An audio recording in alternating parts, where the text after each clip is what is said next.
be in Washington State. The Little Minister by J. M. Barrie. Chapter 25. Beginning of the 24 Hours. I can tell still how the whole of the glen was engaged about the hour of noon on the 4th of August month, a day to be among the last forgotten by any of us, though it began as quietly as a roaring march. At the Spittal, between which and Thrums this is a halfway house, were gathered 200 men in kilts, and many gentry from the neighbouring glens, to celebrate the Earl's marriage, which was to take place on the morrow, and thither too had gone many of my pupils to gather gossip, at which girls of 6 are trustier hands than boys of 12. Those of us, however, who were neither children nor of gentle blood, remained at home, the farmers more taken up with the want of rain, now become a calamity, than with an old man's wedding, and their womenfolk wringing their hands for rain also, yet finding time to marvel at the marriages taking place at the Spittal instead of in England, of which the ignorant spoke vaguely as an estate of the bride's. For my own part, I could talk of the disastrous drought with Waster Lunny as I walked over his parched fields, but I had not such cause as he to brood upon it by day and night. The ins and outs of the Earl's marriage were for discussing at a tea table where there were women to help one to conclusions, rather than for the reflections of a solitary dominie who had seen neither bride nor bridegroom.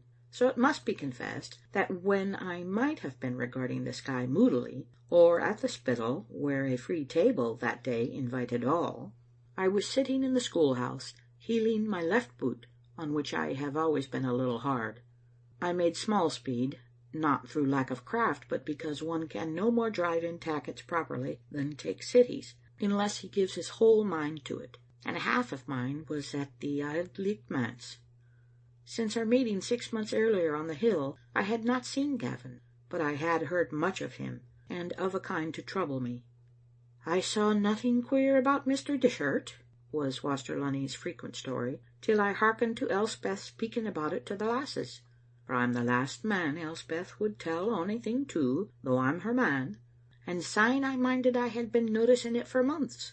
Elspeth says," he would go on, for he could no more forbear quoting his wife than complaining of her, "that the minister'll listen to you nowadays with his een glaring at you as if he had a perfectly passionate interest in what you were telling him, though it may be only about a hen with a croup, and then after all he hasna heard a syllab.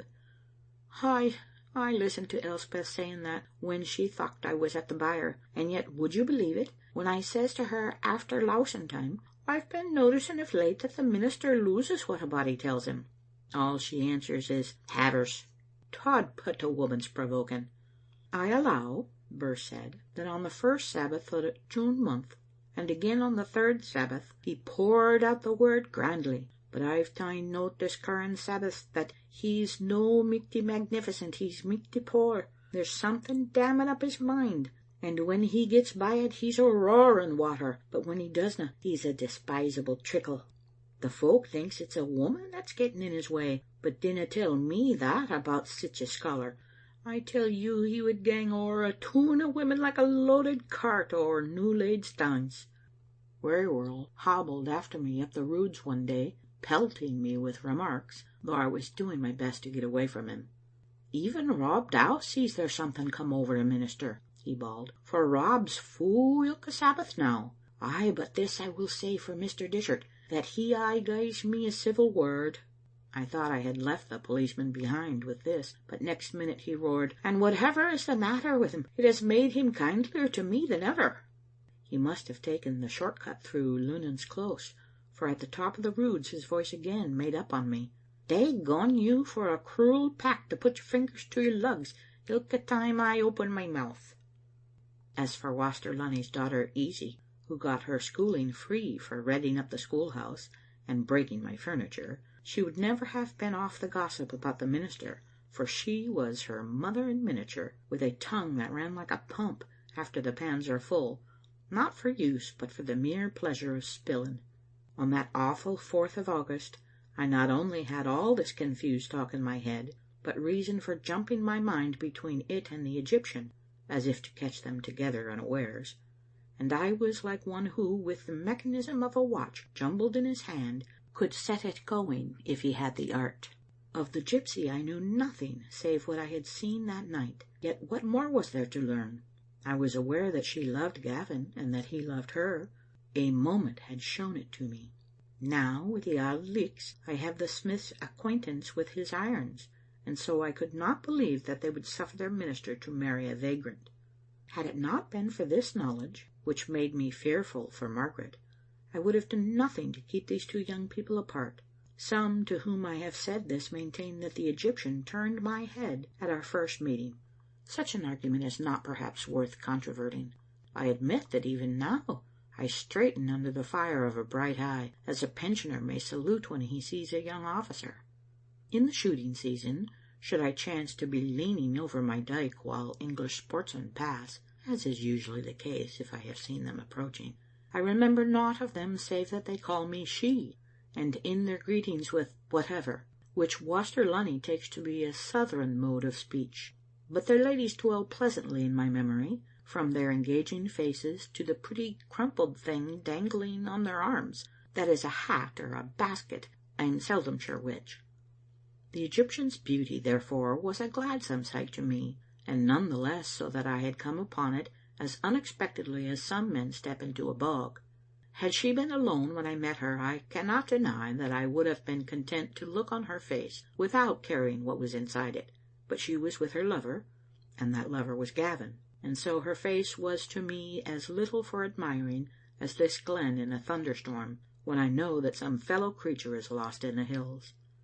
If, however, it was no quick liking for the gypsy that almost tempted me to leave these two lovers to each other, what was it? It was the warning of my own life. Adam Dishart had torn my arm from Margaret's, and I had not recovered the wrench in 18 years. Rather than act his part between these two, I felt tempted to tell them. Deplorable as the result may be if you who are a minister marry this vagabond, it will still be more deplorable if you do not. But there was Margaret to consider, and at thought of her I cursed the Egyptian aloud. What could I do to keep Gavin and the woman apart? I could tell him the secret of his mother's life. Would that be sufficient? It would if he loved Margaret, as I did not doubt. Pity for her would make him undergo any torture rather than she should suffer again. But to divulge our old connection would entail her discovery of me, and I questioned if even the saving of Gavin could destroy the bitterness of that. I might appeal to the Egyptian. I might tell her even what I shuddered to tell him. She cared for him, I was sure, well enough to have the courage to give him up, but where was I to find her? Were she and Gavin meeting still? Perhaps the change which had come over the little minister meant that they had parted. Yet what I had heard him say to her on the hill warned me not to trust in any such solution of the trouble. Boys play at casting a humming top into the midst of others on the ground, and if well aimed, it scatters them prettily. I seemed to be playing such a game with my thoughts, for each new one sent the others here and there. And so what could I do in the end but fling my tops aside and return to the heeling of my boot? I was thus engaged when the sudden waking of the glen into life took me to my window. There is seldom silence up here, for if the wind be not sweeping the heather, the Quharity that I may not have heard for days seems to have crept nearer to the schoolhouse in the night, and if both wind and water be out of earshot, there is the crack of a gun, or Waster Lunny's shepherd is on a stone near at hand whistling, or a lamb is scrambling through a fence and kicking foolishly with its hind legs. These sounds I am unaware of until they stop, when I look up. Such a stillness was broken now by music. From my window I saw a string of people walking rapidly down the glen, and Waster Lunny crossing his potato field to meet them. Remembering that, though I was in my stocking soles, the ground was dry, I hastened to join the farmer, for I liked to miss nothing. I saw a curious sight. In front of the little procession coming down the glen road, and so much more impressive than his satellites that they may be put out of mind as merely ploughmen and the like following a show, was a Highlander that I knew to be Lauchlan Campbell, one of the pipers engaged to lend music to the Earl's marriage. He had the name of a thrawn man when sober, but pretty at the pipes at both times, and he came marching down the glen blowing gloriously as if he had the clan of Campbell at his heels. I know no man who is so capable on occasion of looking like 20 as a Highland piper, and never have I seen a face in such a blaze of passion as was Lauchlan Campbell's that day. His following were keeping out of his reach, jumping back every time he turned round to shake his fist in the direction of the Spittal. While this magnificent man was yet some yards from us, I saw Waster Lunny, who had been in the middle of the road to ask questions, fall back in fear, and not being a fighting man myself, I jumped the dyke. Lauchlan gave me a look that sent me farther into the field, and strutted past, shrieking defiance through his pipes, until I lost him and his followers in a bend of the road. "That's a terrifying spectacle," I heard Waster Lunny say when the music had become but a distant squeal.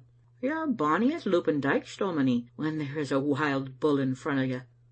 Now I cannot tell what has happened, but at least Lauchlan maun hae dirked the earl. Thy loons cried out to me as they gaed by that he has been blawing away at their tune till he canna halt. What a wind's in the crater! I'm thinking there's a hell in ilka Highlandman." "Take care then, Waster Lunny, that you dinna leak it," said an angry voice that made us jump, though it was only Duncan, the farmer's shepherd, who spoke. "I had forgotten you was a Highlandman yoursel, Duncan," Waster Lunny said nervously. But Elspeth, who had come to us unnoticed, ordered the shepherd to return to the hillside, which he did haughtily. "Did you no lay hand on that blast o' wind Lauchlan Campbell?" asked Elspeth of her husband, "and spirit him what happened at the Spittal? A quarrel afore a marriage brings ill luck." "I'm thinking," said the farmer, "that Rintoul's making his ain ill luck by marrying on a young leddy." "A man's never o'er old to marry," said Elspeth. "No, nor a woman," rejoined Waster Lunny, "when she gets the chance. But, Elspeth, I believe I can guess what has fired that fearsome piper. Depend upon it, somebody has been speaking disrespectful about the critter's ancestors." "His ancestors!" exclaimed Elspeth. "I'm thinking mine could hae balked them at a crown the dozen." "Hoots," said the farmer, "you're a weaving stock and dinna understand about ancestors. Take a stick to a Highland laddie and it's no him you hurt, but his ancestors. Likewise it's his ancestors that stains you for it. When Duncan stalked away the now, what think you he saw? He saw a farmer's wife daring to order about his ancestors. And if that's the way wi' a shepherd, what will it be wi' a piper that has the kilts on him a day to mind him of his ancestors ilka time he looks down?" Elspeth retired to discuss the probable disturbance at the Spittal with her family, giving Waster Lunny the opportunity of saying to me impressively, Man, it has never crossed you that it's queer thing the like of you and me having no ancestors? Ay, we had them in a manner of speaking, no doubt, but there's completely lost sicht of as a flagon lid that's fallen ahint the dresser. Hecht, sirs, but they would need a gey rubbing to get the rust off them now. I've been thinking that if I was to get my laddies to say the grandfather's name a current times ilka day, like the catechism, and they were to do the same with their bairns, and it was continued in future generations, we meet to raise the Fellfield ancestors in time. Ay, but Elspeth wouldna hear it. Nothing angers her mair than to hear me speaking of planting trees for the benefit of them that's to be farmers hereafter me. And as for ancestors, she would hawk them up as quick as I could plant them. Losh, dominie, is that a boot in your hand?" To my mortification, I saw that I had run out of the schoolhouse with the boot on my hand as if it were a glove, and back I went straight away, blaming myself for a man wanting in dignity. But it was a minor trouble this, however, even at the time, and to recall it later in the day was to look back on happiness, for though I did not know it yet, Lauchlan's playing raised the curtain on the great act of Gavin's life, and the 24 hours had begun, to which all I have told as yet is no more than the prologue. End of chapter 25.